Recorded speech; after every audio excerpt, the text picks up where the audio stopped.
तो हम यहाँ पर प्रोबेबिलिटी ऑफ एक्सेप्टेंस एंड यहाँ आता है प्रोपोर्शन डिफेक्टिव। तो इन दोनों के बीच में कैसा ग्राफ होना चाहिए? प्रोपोर्शन डिफेक्टिव, यानी कि अगर ये ज़्यादा है तो ऑफकोर्स हम इसे एक्सेप्ट करने की प्रोबेबिलिटी कम होगी। तो वही करते हैं, अगर ये ज़्यादा है तो एक्सेप्ट करने की प्रोबेबिलिटी कम, अगर ये कम है तो एक्सेप्ट करने की प्रोबेबिलिटी ज़्यादा। तो ये कुछ इस तरीके का बनता है, जहाँ पर AQL यहाँ कहीं आता है, LTPD यहाँ कहीं आता है। This LTPD is represented by P2 and this AQL is represented by P1. इस ग्राफ को अगर हम ध्यान से देखें तो हमें क्या पता चलता है?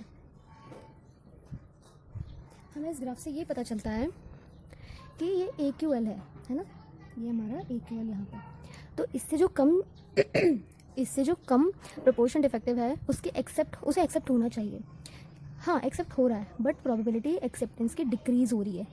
तो क्या हो रहा है यहाँ पे? इस सेलर को नुकसान होने का रिस्क बढ़ रहा है। अब यही अगर अपन LTPD को देखें तो LTPD के बाद वाली जो जगह है या बाद वाला जो प्रोपोर्शन डिफेक्टिव है उसे रिजेक्ट होना चाहिए, बट यहाँ क्या हो रहा है? थोड़ी बहुत एक्सेप्ट करने की प्रोबेबिलिटी है, पर यहाँ तो निकल रही है प्रोबेबिलिटी एक्सेप्ट करने की, तो यहाँ तो इसको नुकसान हो रहा है। तो इन्हीं दो चीज़ों को हम बोलते हैं the producers risk and the other one is consumers risk. अब प्रोड्यूसर होता क्या है? प्रोड्यूसर वो होता है जो किसी भी चीज़ को प्रोड्यूस करता है। हम कह सकते हैं फैक्ट्री के मालिक या किसी। और कंज्यूमर कौन होता है?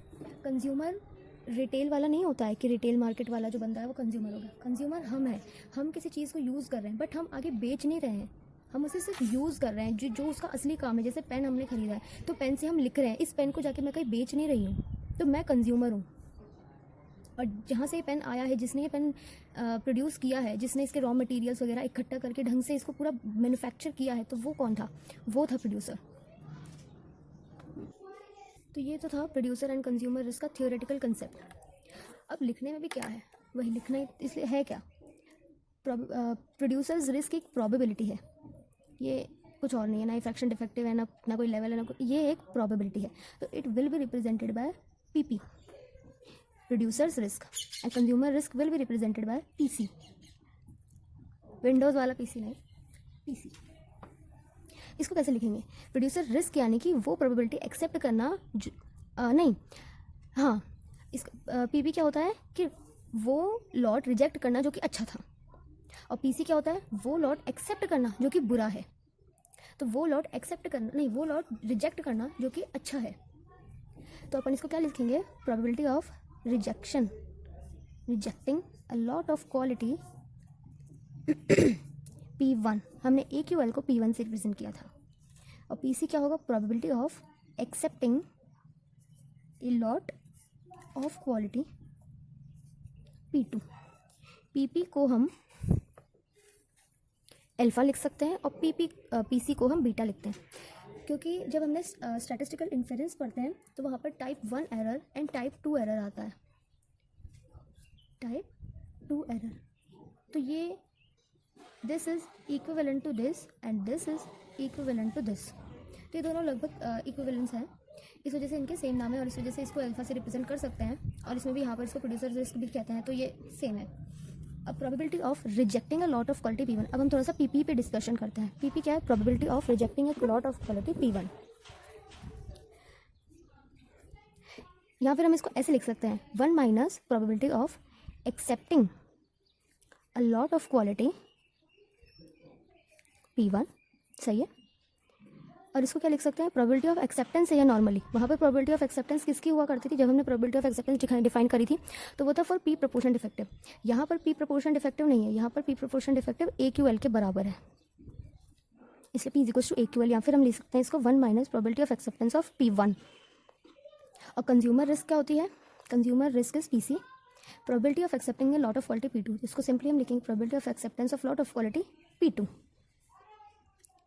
ओके, किसी क्वेश्चन में इनको निकालने के भी सेम फॉर्मूले होंगे, सेम तरीके से निकाला जाएगा। अभी हमने निकाला है PP is equals to 1 minus PA of P1 and PC निकाला है PA ऑफ P2। क्वेश्चन में भी सेम तरीका होगा निकालने का। क्वेश्चन में हम लेते हैं प्रोबेबिलिटी ऑफ एक्सेप्टेंस। कोई भी प्रोबेबिलिटी निकालने का हमने क्या फॉर्मूला लिखा था, summation x equals to 0 to c n c x p to the power x and 1 minus p to the power n minus x। ये नॉर्मल प्रोबेबिलिटी ऑफ एक्सेप्टेंस का फॉर्मूला है।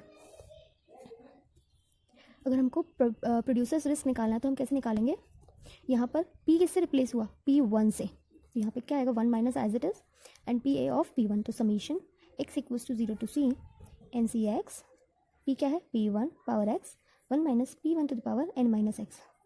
And same will work for pc, summation x equals to 0 to c ncx p to the power x p2 to the power x and 1 minus p2 to the power n minus x। जैसे कि हमने यहाँ पर भी देखा था कि यहाँ पर बात तो उनकी ये हुई थी कि ये एक्सेप्ट होगा अगर p लेस देन इक्वल है और p ग्रेटर देन इक्वल है तो रिजेक्ट होगा, बट लास्ट में आके हुआ क्या ये चीज़। तो यहाँ पर प्रोड्यूसर्स रिस्क देखी हमें, ये था प्रोड्यूसर्स रिस्क देखी। क्यों, क्योंकि ये चीज़ इतने % चांस हैं रिजेक्ट होने के। तो hope this video helps in understanding you